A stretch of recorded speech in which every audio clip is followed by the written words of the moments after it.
Donc, après avoir vu la réaction d'hydrogénation d'un alcène, on passe aux réactions apparentées, c'est-à-dire on va voir quelques réactions qui sont apparentées à la réaction d'hydrogénation de l'alcène. On commence par l'hydrosylation des oléfines. Donc ça a été découvert par Parrish en 1978.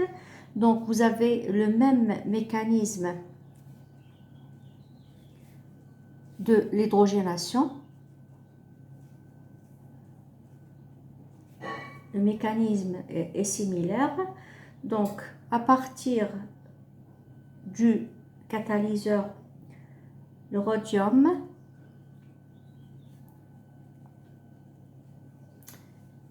vous avez une réaction ici réversible. On ajoute le HSiR3, d'accord? Donc ici, vous allez avoir une réaction d'oxydation et vous formez le RHSiR3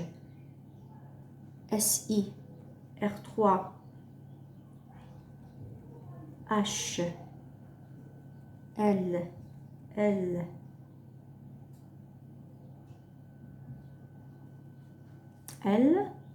D'accord? Ensuite, réaction aussi réversible, vous éliminez le ligand L et vous ajoutez l'alcène. Donc là, on va avoir le RH,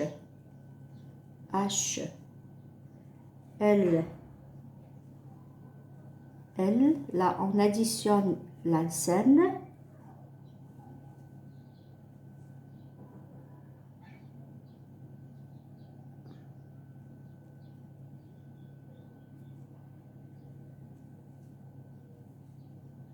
Là, il y a un chlore. Ensuite, SiR3. Réaction aussi réversible. On rajoute le ligand pour avoir l'intermédiaire RHL.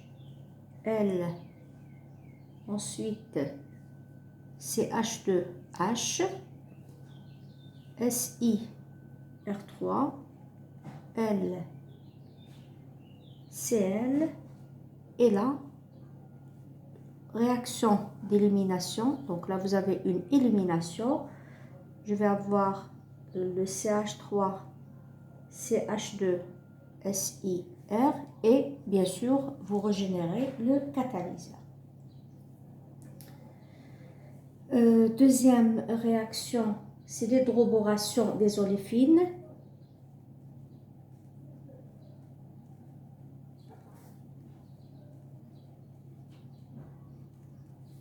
Donc, on prend l'alcène plus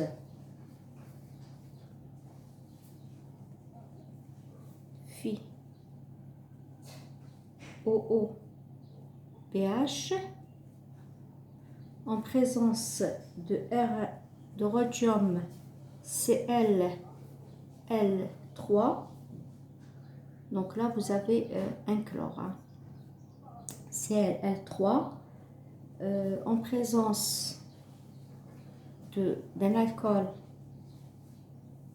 Phi CH3, présence du catalyseur, vous allez avoir l'intermédiaire OOPH Phi CH3 et après on ajoute de l'eau oxygénée pour récupérer l'alcool.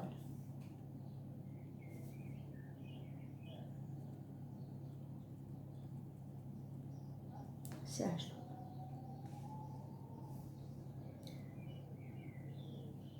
Une autre réaction, c'est la réaction d'hydrocyanation, c'est-à-dire on rajoute les cyanures,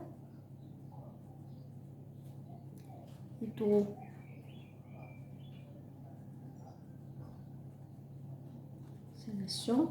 Donc vous avez le catalyseur L4Ni plus HCN qui vous donne le Ni L3HCN plus le ligand. Avec L, le ligand, c'est le phosphore au tauryl. L3 tauryl, c'est le phényl en radical. Donc ça, c'est le tauryl. Donc le mécanisme aussi est similaire.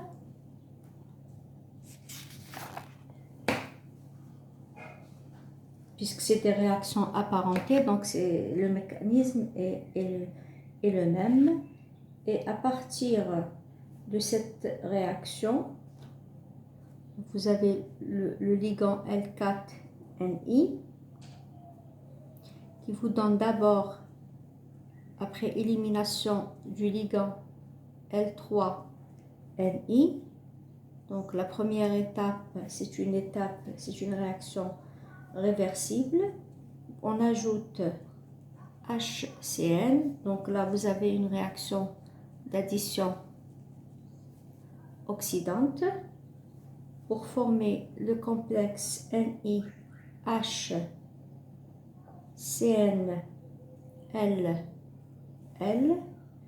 puis vous ajoutez l'alcène CH2, et là vous avez aussi une réaction d'oxydation puisque on additionne, on rajoute l'alcène, ensuite HCNLL,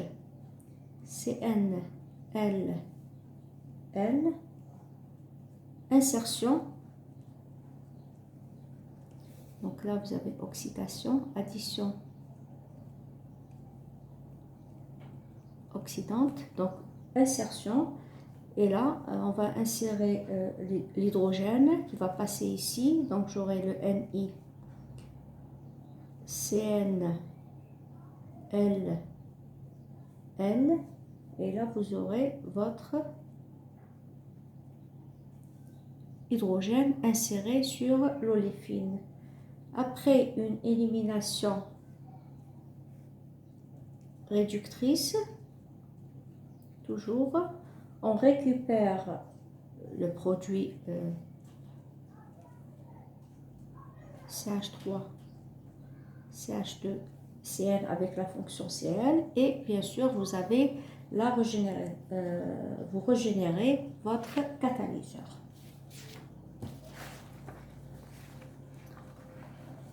On passe à une autre réaction qui est la réaction de formylation hydroformylation des alcènes.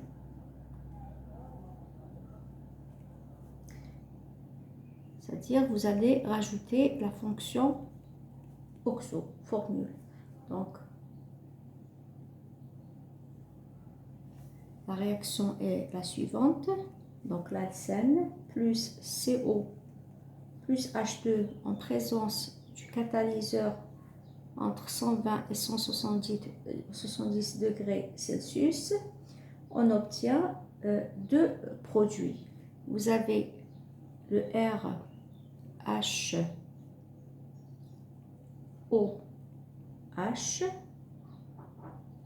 linéaire plus HOHCH3R qui est une branche. Donc le catalyseur est le CO cobalt 2 fois CO8.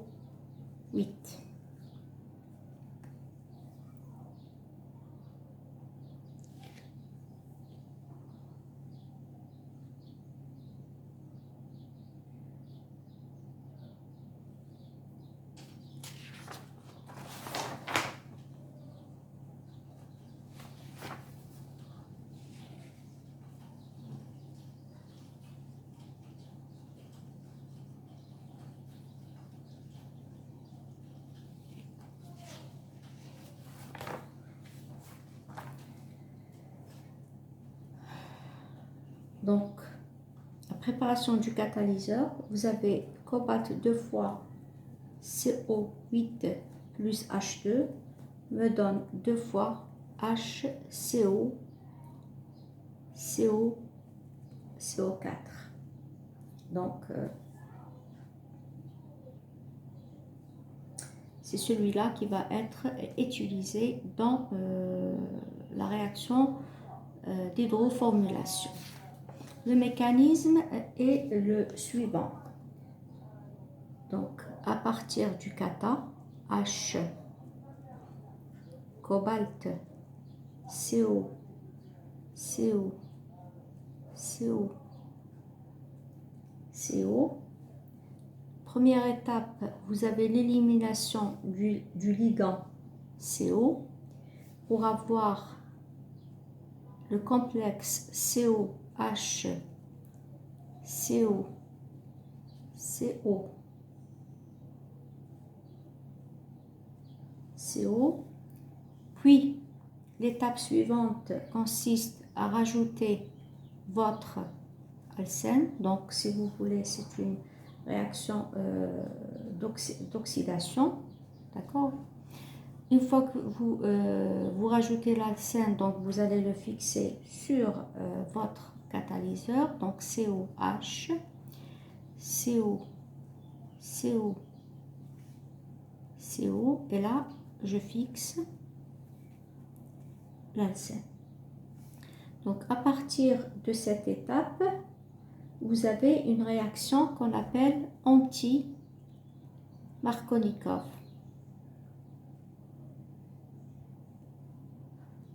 Donc, vous avez le produit, enfin, le complexe. Donc, vous avez le R, CH2, CH2, cobalt, CO, CO, CO, plus CH3, R,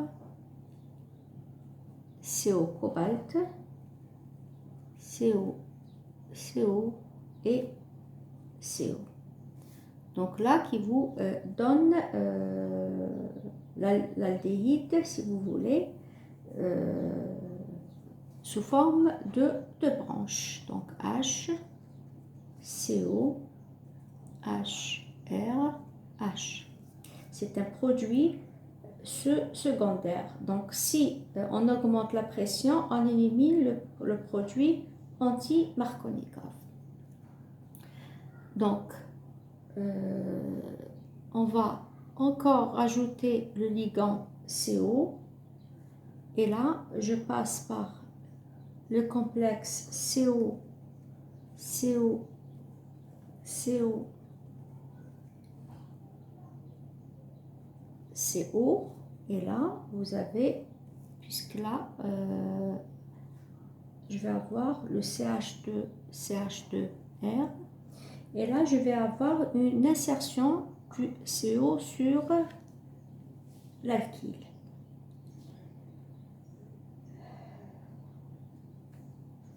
Et après, on va rajouter encore une molécule bien le ligand CO, puisque là, vous formez déjà une case vacante. Donc, je vais avoir le cobalt CO, CO, CO. Donc 1, 2, 3. Je vais rajouter, donc je vais avoir le quatrième CO, plus ici, vous avez, après insertion de CO, vous allez avoir le CO, le CH2, le CH2R. Bien sûr,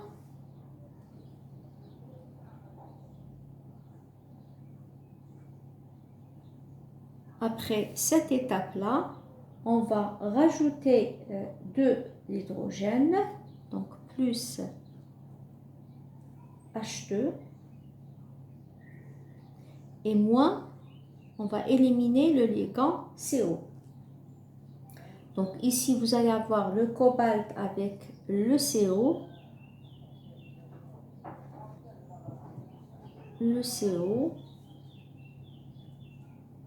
H, H et vous avez le groupement COCH2R. Ensuite, par une élimination réductrice, je vais récupérer mon catalyseur de départ plus le produit formulé, bien ce qu'on appelle aussi, c'est-à-dire formulé, vous avez rajouté la fonction formule, c'est la fonction CH, COH. Voilà. Donc voilà le cycle catalytique de la réaction de l'hydroformylation. Je répète, l'hydroformylation, c'est-à-dire que vous allez rajouter la fonction CHO.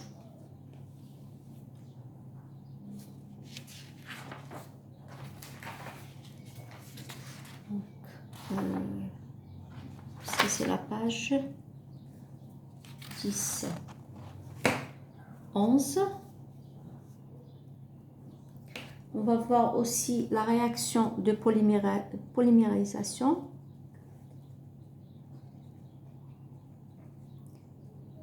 Donc, polymérisation des alcènes de type Ziegler-Natta.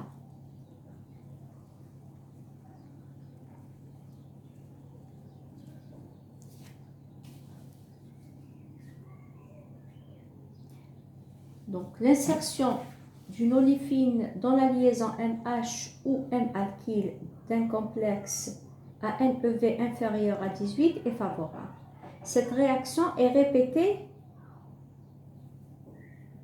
constitue le mécanisme de polymérisation de Ziegler-Natta des oléfines.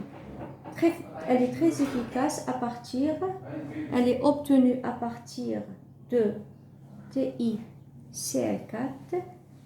plus un agent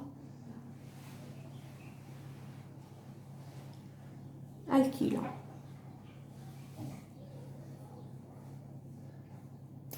Exemple, vous avez le TiCl4 plus l'éthyle 2 fois AlCl me donne TI-éthyle plus AlCl3 plus éthylCl.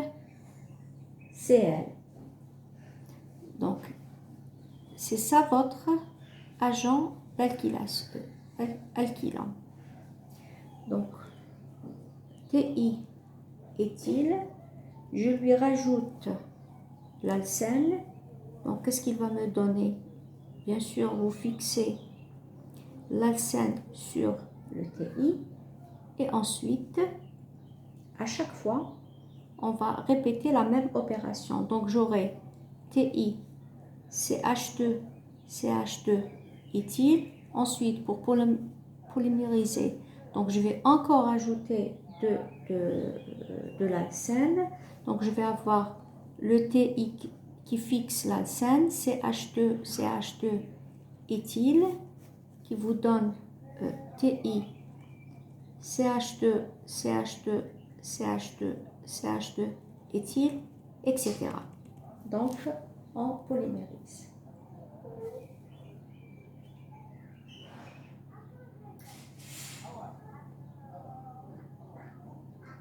On peut avoir aussi la polymérisation du propène.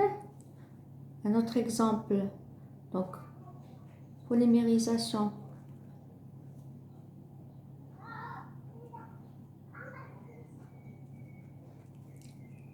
du propène. Donc, si vous prenez 3N, c'est à vous de décider le nombre de moles que vous prenez. Donc, le propène. Vous utilisez le catalyseur qui est le MAO. C'est quoi le MAO? C'est l'aluminium méthyle O sur X.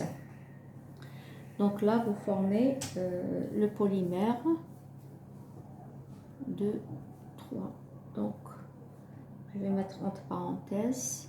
Là, vous allez avoir l'avant, l'avant et l'avant. Et ici, vous aurez N molécules. Donc, polypropylène.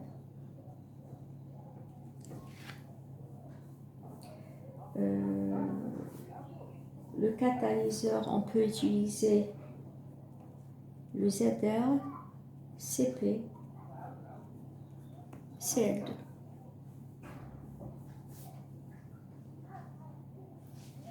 Ensuite, on passe à la réaction métatase des alcènes.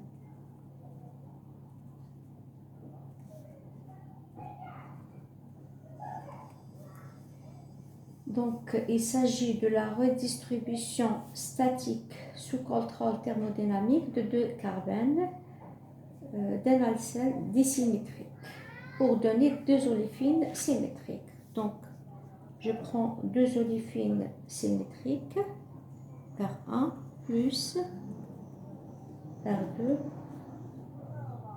Il vous donne, vous fixez donc le R1, R2 plus CH2, CH. Bien sûr, là vous avez un H et là un H.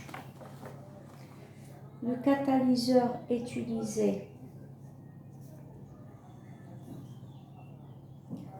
vous avez CATS,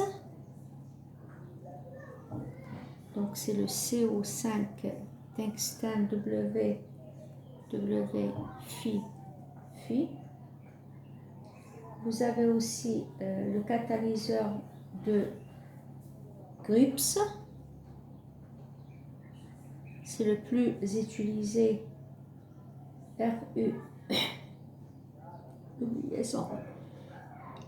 pardon, Phi, phosphine, cyclopropyl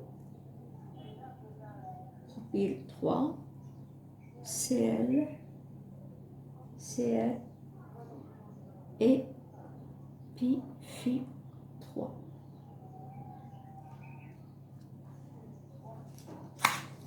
Le mécanisme,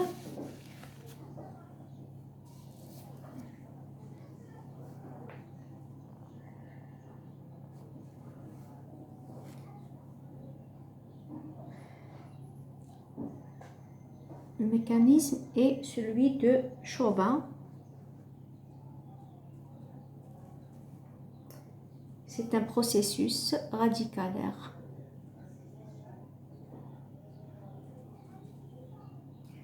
Donc, vous avez le métal M, C, R2, plus l'alcène, en équilibre avec, donc le métal, il va fixer votre alcène.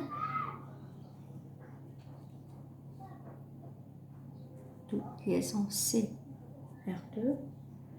Ensuite, celui-là, il est en équilibre avec M, C, R2, CH2, CC. Et il peut être aussi en équilibre avec le M, double liaison CR2, CH2. Donc celui-là, il va vous donner le métal double liaison CH2, C double liaison CR2.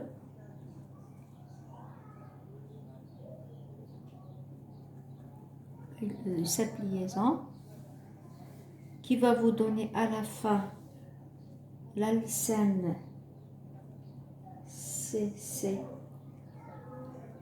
R2H plus M double liaison CH2. Donc là, c'est le produit trans majoritaire.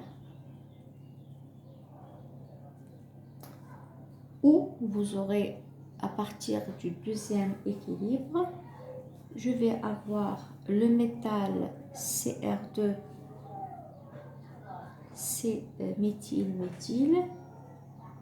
CH2, pour vous donner l'intermédiaire MC double liaison, Cr double liaison CH2, et à la fin, vous aurez le métal double liaison CC plus CH2, CH2.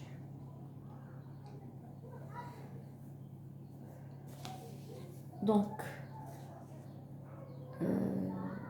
la réaction générale, vous avez R1 double liaison plus alcène avec NR2 en présence du catalyseur à base du RU, vous allez avoir alcène R1, R2, bien sûr avec l'élimination d'un alcène CH2, CH2, et le produit majoritaire, je répète, il est obtenu avec le trans.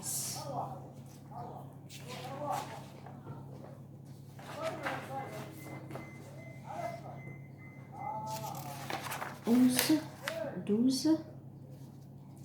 Et en dernier, on va voir quelques applications catalytiques du palladium.